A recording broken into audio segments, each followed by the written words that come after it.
In the First Battle of Polotsk, which took place on 17–18 August 1812, Russian troops under the command of Peter Wittgenstein fought French and Bavarian troops led by Nicholas Oudinot near the city of Polotsk. Halting Oudinot's advance towards St. Petersburg. The First Battle of Polotsk should be distinguished from the Second Battle of Polotsk, which took place during the same campaign 2 months later. After the Battle of Klyaztitsi and several minor losses, Oudinot's corps retreated to Polotsk. In the early morning of the 17th of August, the 1st Infantry Corps led by Wittgenstein attacked the French positions near the village of Spars, forcing the French to retreat. Oudinot transported additional units to the sector of the attack and also counterattacked in the center. By the night, both the French and the Russians managed to keep their positions. Oudinot was wounded and had to hand over the command to Wouvy and Saint-Cyr. The next morning, Wouvy and Saint-Cyr undertook a major offensive.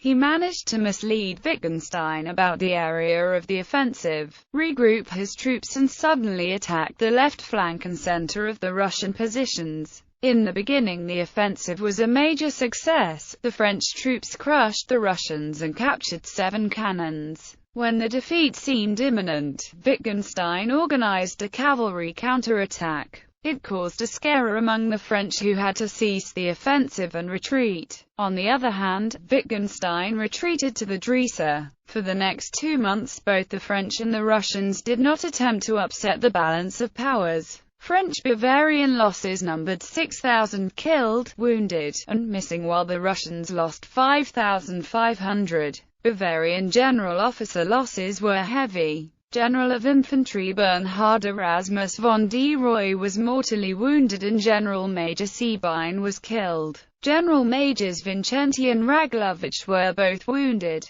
Among the French, both Oudinot and General of Brigade François Valentine were wounded. Russian generals Berg, Hamon, and Kozachkovsky suffered wounds.